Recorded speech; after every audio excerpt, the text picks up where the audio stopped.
Hi, welcome to Centerville Reports Today. I'm Maureen Russell-Hodson. It's summer in Centerville, and that means there are lots of activities to take part in. We also want you to have a great summer, but also be cautious. And here to tell us more about how to have that safe summer, we have Mike Long from the Washington Township Fire Dept and Officer John Davis from Centerville Police Department. Thank you both for being here. And thank you for inviting us. And we have you come on and talk every summer, really every season, about different types of things. But really right now we have an immediate concern, John, and that's with this DP&L scam. Yeah, I mean, scams are always on our mind, but this one came to forefront yesterday afternoon, really, when we started getting multiple calls from victims. This particular scam is unusual in the sophistication that they're using. They're actually cloning the messages from DP&L's phone bank. So when you call the number they give you, you hear the DP&L prompts like you would if you called them on a legitimate phone call. So what we're really trying to impress upon people is, if you get this phone call, number one, DP&L will not call and demand immediate payment because we're coming to shut your power off in 30 minutes. They won't do that. The other thing that they will not do is they will not tell you how you have to pay your bill. So if they tell you you have to go find a prepaid credit card to pay your bill immediately, that's a scam. Go to DP&L's website, dpnl.com, and they will tell you how the different methods that you can pay, or you can call their customer service number. But the important part is don't rely upon your caller ID. Right. Don't rely upon the number that they give you. You need to go do your diligence and actually look that number up yourself to make sure you're talking to DP&L, because they have the ability to change the number that shows up on your caller ID as well. So it's a very sophisticated scam. Yeah, probably another level than maybe what most of us are used to with scams. Most of these scammers are pretty good. I mean, they're very comfortable in the stories they give. But this one with the electronic backup that they have is a little more sophisticated than what we've seen. Wow. But what we always tell people in any of these phone calls is, if you did not initiate that phone call, if you don't know who you're talking to, you cannot believe what they're telling you, and you cannot believe what your caller ID is telling you either. You need to make sure that you look that number up and you verify. Any legitimate business, any person that has legitimate business with you will have no problem if you say, okay, I'm going to look that number up and I'll call you back. Can I have a reference number or something so that you can go back to that person?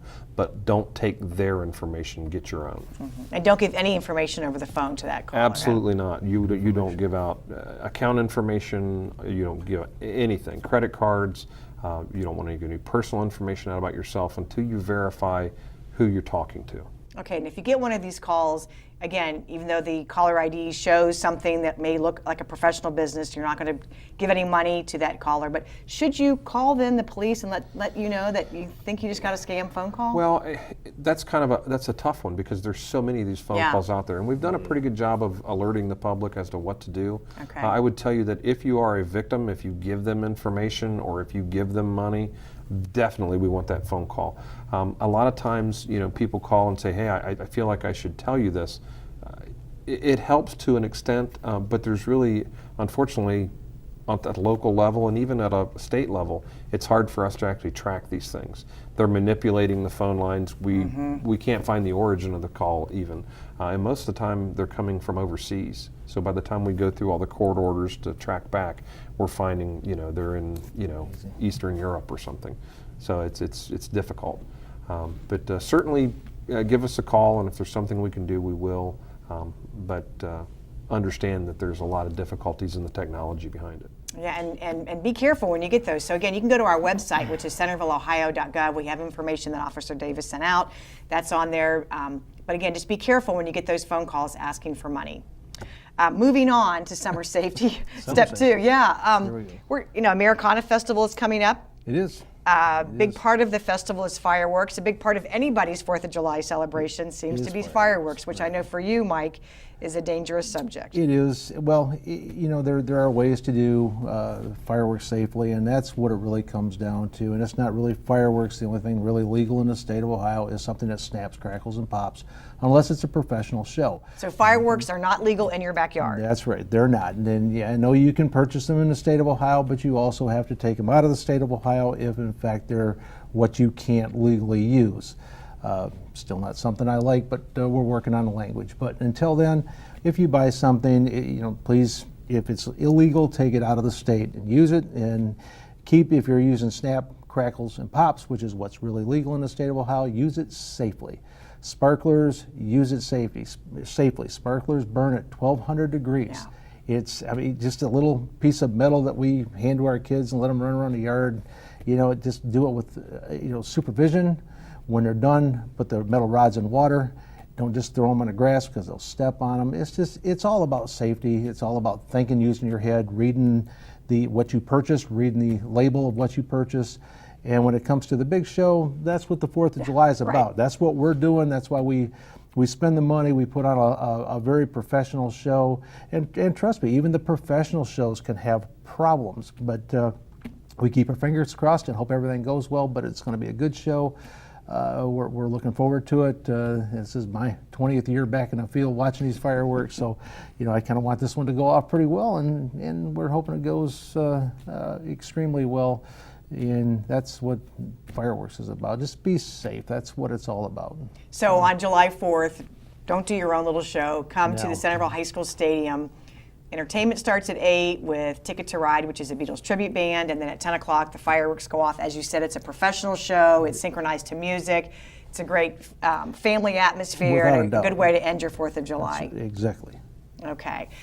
Fireworks safety. Okay. Let's go to something that I think happens year-round, John, but it seems like in the summertime with windows down, music blaring, texting while driving, just drivers who are not... There's a couple different topics in there. I know. So, drivers who are not driving fully focused. That's an issue, isn't it? Yes. Distracted driving is a huge issue for a lot of different reasons. It could be cell phones. It could be just what you described, playing the music, doing everything but driving. We really need people to be focused on just driving. I give that speech all the time. Yeah. It's like when you're driving, just drive. Don't be trying to multitask. Certainly the phones seem to get the most attention, but there's so many other things. People messing with GPSs and cars these days. I mean, they have onboard computers and Wi-Fi and navigation. If you need to operate those things, pull off, get things set up, and then drive. It's the best advice we can give you. But also, this time of year, be cognizant of the fact that this is when kids are out playing. This is when people are out riding their bicycles. This is when motorcycles are out. So there's these smaller objects that appear, they seem to appear out of nowhere, but if you take the time and look, they're there. It's not like they're coming out of invisibly. Mm-hmm. That's why you see the public service announcement, look twice and save lives. It really truly is, look once, then look back. The picture will change because then you'll see that. Because motorcycles, bicyclists, pedestrians, they kind of blend into the background, especially during high traffic times. So we're just asking people, pay attention. Again, look twice, make sure don't get in such a hurry to where you're not taking that second glance to make sure that things are safe. And a reminder for cyclists that if you are under the age of 18, you must be wearing a helmet in Centerville. Yeah, that's what I was saying. You had all these different topics. Yeah. Certainly in the city of Centerville, and really, it's for everyone. Yeah. I mean, legally in the city of Centerville, under the age of 18, you must wear a helmet. Anyone should wear a helmet anytime they're on a bicycle. Closed head injuries are just one of those things that people don't ever think about, and they're devastating and oftentimes fatal. And it doesn't take a whole lot to do that. So that's why the helmets are critical. If you have that helmet on and you drop it or you crash and the helmet does its job, get a new one. But it's very important. Key point. To make sure that you're wearing that helmet when you're on that bicycle. Okay, and I want to remind people too of every year police department has an open house. This year it's going to be on July 30th, right? July 30th, yes. Yeah, July 30th, same format as past several years. We'll have the doors open at the police department from 1 to 4. We'll have all kinds of displays, self-guided tour of the building. We'll have hot dogs and music and all the different things that we've had in the past. But also part of that is if a child here needs a bike helmet, we'll be able to fit them and get them the helmet they need.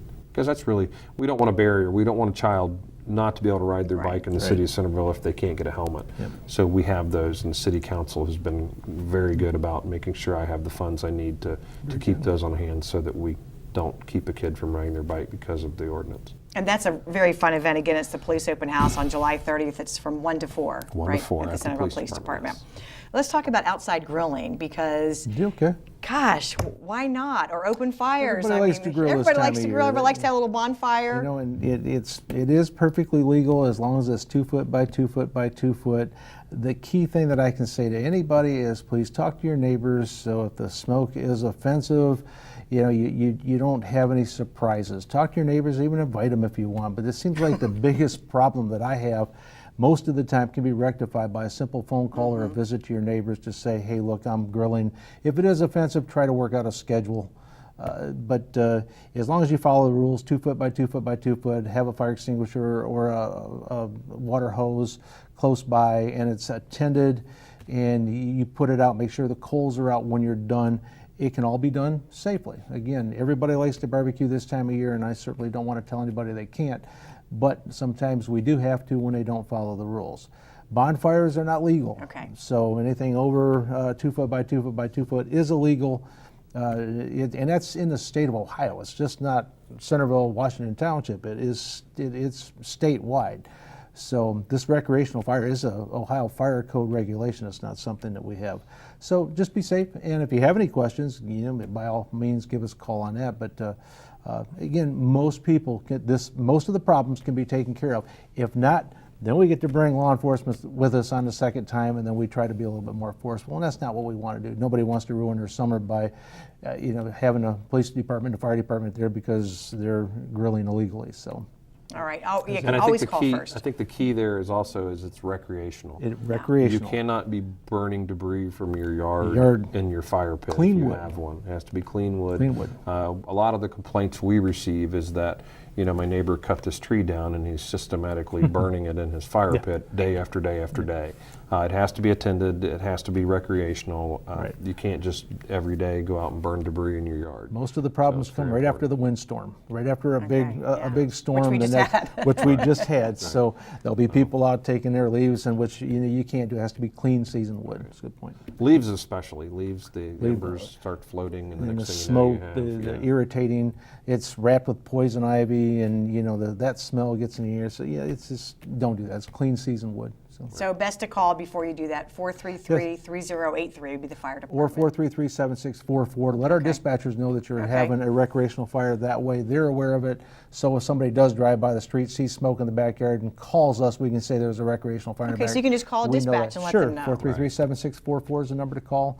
Just let them know that you're having a recreational fire. You're going to be there for, from 5 o'clock to 8 o'clock, and you'll be done, and it's always a good practice. Okay, finally, in our last couple minutes here, I just want to remind people that we say it all the time. If you see something, say something, but really so important, especially right now at the height of people kind of being worried about some situations. It's definitely on everyone's mind, and we see it time and time again as these tragedies occur. When you talk to people later and in the aftermath, they go, I did see that, and I didn't say anything. And I have to think that weighs on their mind. We can't impress upon people enough. If you see something out of the ordinary, if your first thought is to call the police department, you probably should be calling the police department. Let us evaluate whether or not it's something that needs to be done. But we can't keep ignoring things and rationalizing them away. And it's not a bother. That's what we're asking people to do. You just have to report this activity because you never know what we might already know. And if 3 or 4 neighbors call with the same issue, you may be the only one you think, oh, I'm just being, but we may have had 4 or 5 other calls, or we may know something that necessarily the public doesn't, that we start piecing the puzzle together. But you have to call us. We can't sit on that information anymore. So if it looks out of place or seems unusual, call. Yes. Let the police department determine whether it should be followed up. If nothing else, we have that information. If something else comes up, we can start. Yes. All right. Well, thank you. For more information about the Washington Township Fire Department, you can visit washingtontwp.org, right, for fire. And then for the City of Centerville information, visit centervilleohio.gov. Or you can always call us at 433-7151. Thanks for the information. We look forward to everyone having a safe summer. We'll see you next time.